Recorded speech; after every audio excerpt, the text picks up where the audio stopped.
You wake up, but something is off. The light looks normal. The room looks the same. But your body isn't yours anymore. You try to lift your arm. Nothing. You open your mouth to speak, but no sound comes out. Your heart races, but you can't even say help. And worse, you don't know why. No crash, no fall, no trauma, just silence and stillness. Like the wires between your brain and your body have suddenly been cut. This isn't a fictional story. This is reality for millions of people who suffer a stroke every year. It happens in the middle of workouts on live television, while feeding a baby, or, more terrifying, while sleeping. It can strike a teenager, a marathon runner, or someone perfectly healthy. There's no dramatic warning, no flashing sign, just an ordinary moment, followed by everything changing. Because a stroke doesn't care about your calendar, your fitness routine, or your plans for the future. When it hits fast, and sometimes all it leaves behind is confusion, fear, and silence. But this video isn't just about the trauma. It's about what comes after, when the world moves on, but your body refuses to. When you have to fight for every word. When walking 10 steps feels like a marathon, and no one claps at the finish line. So what do you do when your brain betrays you? When everything you were is suddenly locked inside? That's the question we're diving into. You're about to witness 5 real journeys. 5 lives interrupted, rewritten, and reclaimed. Some of them are names you know. Some of them you've never heard. But each one carries a powerful truth. Survival is just the first step. Rebuilding, reclaiming, redefining your life after stroke. That's where the real story begins. You'll meet a Hollywood icon whose brain hemorrhage erased her career and nearly her identity. A young nurse who woke up unable to walk or speak. A country music legend who had to sing again from silence. A football warrior who refused to stay benched. And an Olympic gold medalist who went from being the fastest man alive to learning how to stand again. These stories will shock you. They will move you. And if you let them, they just might change how you see your own life. Because if these survivors can come back from this, what's stopping you? She was at the height of her fame, an international movie star, recognized everywhere, admired for her power, beauty, and precision. Then one day, at just 43 years old, Sharon Stone felt something she couldn't explain. A dull ache, a strange sense of disconnection, a whisper in her body that something wasn't right. She had no idea her brain was bleeding. It wasn't a single, dramatic explosion. It was silent, steady, and catastrophic. A ruptured vertebral artery caused a massive brain hemorrhage, one that bled for 9 straight days before doctors found it. By then, the damage was deep.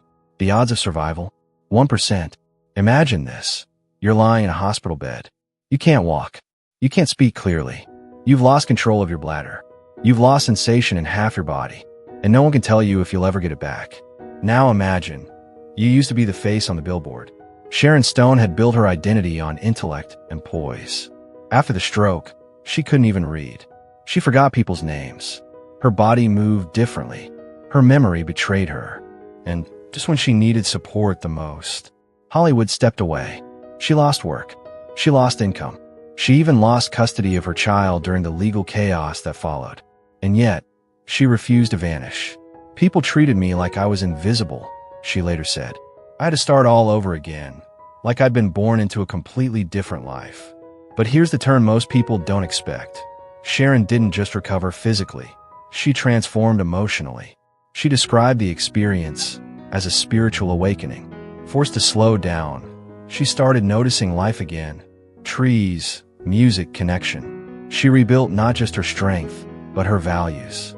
She learned to listen to her body, to others, and to the pain she tried to outrun for years. I became more emotionally intelligent, she said. I understood suffering in a way I never had before. So the question is, when the world takes everything that made you you, what do you rebuild first? Today, Sharon is more than a survivor. She's a speaker, a mental health advocate, and a living reminder that transformation doesn't always look glamorous. Sometimes it's quiet, awkward, incomplete, but real. Because surviving a stroke isn't about going back to who you were. It's about becoming who you never imagined you could be. Sharon Stone was 43, a global celebrity with decades behind her when her life reset. But what if it happens at 31? What if you're just getting started? Jayme Kelly was a nurse at Boston Children's Hospital. Young, vibrant, healthy, living with roommates, crushing CrossFit workouts. The kind of person who takes care of others, not someone who needs care herself. She wasn't stressed. She didn't smoke. No family history. No reason at all to expect what came next. She went to sleep like any other night. And then, she woke up and couldn't move. "I thought I just slept on my arm wrong," she said. "But then I tried to walk and fell straight to the floor." Her right side was paralyzed. She couldn't lift her leg, couldn't control her arm, couldn't even speak. And the most terrifying part, she had no idea what was happening. She dragged herself to the bathroom, thinking maybe it would pass. It didn't. Her roommate, also a nurse, found her, panicked, and called 911. Within minutes, Jayme was in an MRI machine. By the time her family arrived, doctors had confirmed it. She had a stroke. Why? How? Further testing revealed the cause, a genetic blood clotting disorder called factor V Leiden, triggered by hormonal birth control. Jayme didn't know she carried it. No one in her family had ever been tested. And now, her brain had paid the price. It had damaged the left side of her brain, the part responsible for speech, reading, coordination, motor control. When I got out of rehab, all I could say was, "Hi, I'm Jayme Kelly. I love you." That was my script. That was it. For weeks. Imagine going from saving lives to being unable to form a full sentence. From lifting patients to not being able to lift your own arm. Jayme's recovery was not overnight. It wasn't fast, but it was relentless. 3 times a week, she goes to speech therapy. Twice a week, music therapy. She joined a stroke survivor book club to slowly relearn how to read and engage with words again. Each sentence she writes is an act of war. Each small movement, a tiny rebellion against everything she lost. "People say I look fine. That you can't even tell," she said. "But I feel it. Every day. I'm strong, but I'm sad. I'm mad. I've got PTSD. And I'm still here." She now uses her voice, imperfect but powerful, to advocate for young women, raising awareness about stroke risks no one talks about. "Know your body," she says. "And if something feels off, don't wait. Because the worst thing about a silent stroke is that it steals your voice before you even know what's happening." But what happens when your actual voice, your life's instrument, goes silent? Let's talk about Randy Travis next. But what happens when your voice isn't just how you communicate? It's who you are. Randy Travis is a name country music fans will never forget. His deep, soul-anchored voice defined an entire era of American music. He didn't just sing. He told stories through lyrics, each word smooth and unforgettable. But in 2013, his voice fell silent. It started with a viral heart condition, one that caused his heart to become inflamed. That condition led to a massive stroke, leaving Randy unconscious, paralyzed on one side, and hooked to life support. Doctors didn't think he'd survive. His wife, Mary, was told to prepare for the end. But Randy didn't die. He lived. And when he woke up, he was trapped. He understood everything, Mary said, but he couldn't speak. Not a word. The man who once stood in front of tens of thousands on stage now couldn't even ask for water. Couldn't hum. Couldn't whisper. His stroke had caused aphasia, a condition that severely affects your ability to process language. It was like watching someone trapped inside their own body, Mary said. But his eyes, they were still Randy. He was still in there. For years, he remained largely silent. Therapy was slow, progress painful, but behind the scenes, he worked relentlessly, relearning small syllables, tapping out rhythms, rebuilding his voice sound by sound. Then came 2016. At his Country Music Hall of Fame induction, no one expected much. Randy stood quietly next to Mary, eyes shining. And then, something unbelievable happened. She handed him the microphone. The room held its breath. And slowly, softly, Randy began to sing. Amazing Grace. His voice cracked. The notes trembled, but the words came. The crowd was silent, frozen in awe. And when he finished, there wasn't a dry eye in the room. Because that wasn't just a song. It was a victory. He didn't just survive the stroke, Mary said. He fought for the part of himself that mattered most. And he got it back. Randy may never tour again. He may never belt out ballads like he used to. But he doesn't have to. His story has already said more than a song ever could.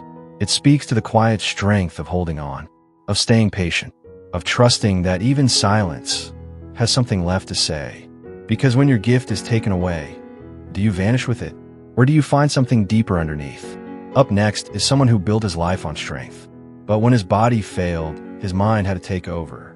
Let's talk about Tedy Bruschi, the NFL warrior who got knocked down and then ran back into the fire. Randy Travis had to fight for his voice. But what if your entire identity is your body, your speed, your strength, your ability to hit, run, and dominate? What happens when that is taken away? Tedy Bruschi was an NFL linebacker for the New England Patriots, tough, fearless, and fast. He won 3 Super Bowls, played in the Pro Bowl, and was known for going full throttle on every single play. In early 2005, just days after the Pro Bowl, Tedy woke up with numbness in his left arm and leg. It didn't make sense. He was 31, fit, clean, in peak condition. But within hours, doctors confirmed it.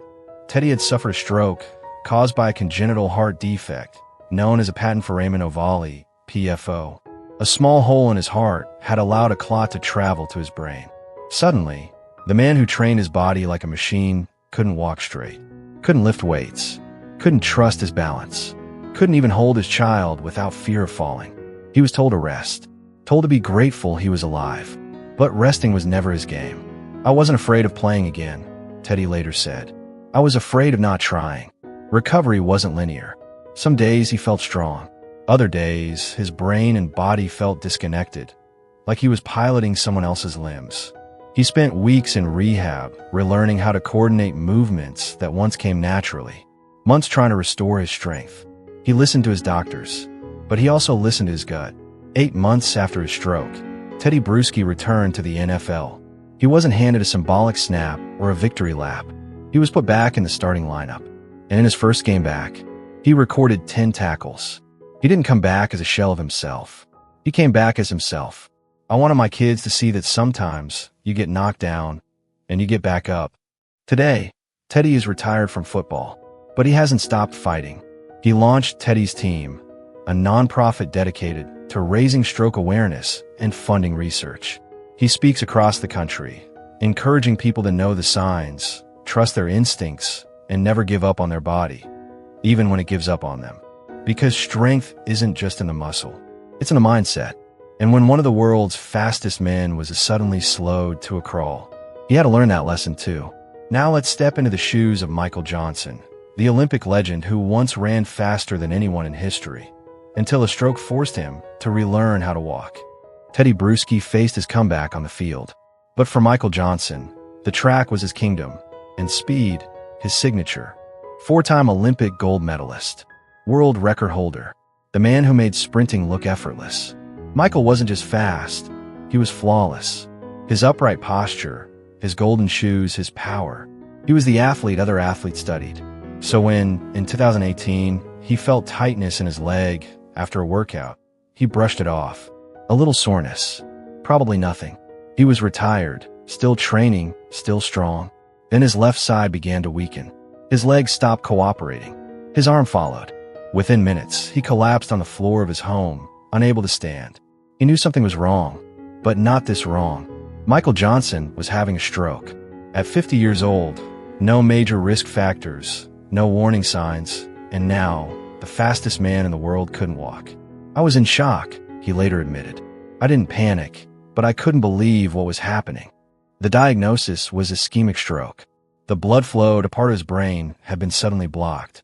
There was no crash, no drama, just a quiet, invisible attack. One that left one of the most conditioned athletes on earth on the ground. Recovery was humbling. He had to relearn how to walk, not run. He measured success not in meters per second, but in careful steps, foot placement, posture, balance. The movements he once perfected down to the millisecond now required full mental effort. It was the most intense training of my life, he said, not because of the physical challenge, but because of how much patience it required. He'd trained to win medals. Now, he trained to get up from a chair without wobbling. And slowly he improved. But what truly separated Michael wasn't just his recovery. It was his response. He began speaking out, loudly, clearly, about what stroke can look like, especially in those who seem low risk. He became an advocate for fast stroke response, encouraging people to know the signs and act immediately. Because he knew firsthand, speed saves lives. If I hadn't responded quickly, if I'd waited an hour or two, I might not have made it, or I might not have recovered. Michael now uses his platform to dismantle the myth that stroke only happens to the elderly or unhealthy. He shares his story not to earn sympathy, but to spark awareness. Because if a man known for breaking world records can have a stroke, anyone can. And yet, even after all he's lost, Michael doesn't see it as defeat. It's not the speed that defines you, he says. It's how you move through the hard parts. He still runs. He still trains. But his race now is one of purpose, not podiums. Because whether you're holding a gold medal or holding onto the edge of your hospital bed, recovery is a race worth running. 5 different people, 5 different lives. One moment, that changed everything. They didn't ask for this. They didn't see it coming. And not one of them woke up thinking, today my life will collapse and begin again. But stroke doesn't ask for permission. It shatters. It silences. It rewrites who you thought you were. Sharon lost her identity in the chaos of a brain hemorrhage and found something deeper in the stillness. Jayme went from caregiver to patient overnight and fought her way back word by word, step by step. Randy's voice disappeared, but his spirit sang louder than ever. Tedy, the warrior, re-entered the arena, not to prove something to the world, but to himself. And Michael, speed incarnate, was forced to slow down, listen, and move differently through life. Each of them lost something, but each of them uncovered something too. A new kind of strength, a quieter kind of clarity, and a reason to keep going that doesn't come with trophies, applause, or headlines. And that brings us to you. Maybe you've never had a stroke. Maybe you've never known someone who has. But here's the truth. Life doesn't send a warning. And resilience doesn't wait until you feel ready. So ask yourself, if everything changed tomorrow, could you rebuild? Could you start over, brick by brick, with a body that doesn't feel like home, a mind that forgets, and a voice that shakes? Because these survivors did. And if they can do it, then maybe the rest of us can face our own struggles with a little more grace, a little more courage, and a whole lot more compassion for ourselves and for others. Now, if any of these stories moved you, even for a moment, don't let it stop here. Tap the like button, not just for the algorithm, but for every survivor out there still fighting quietly in hospital rooms and rehab centers. Subscribe to this channel for more real, raw, human stories. The ones that don't get covered in the headlines, but should. And in the description below, you'll find links to stroke warning signs and prevention tips, resources to help you or a loved one navigate recovery, the full article on Michael Johnson's story, and support organizations making a difference right now. Because in the end, survival isn't the end of the story. It's the start of a new one. And whether you're sprinting through life or crawling your way back, every step forward is a victory.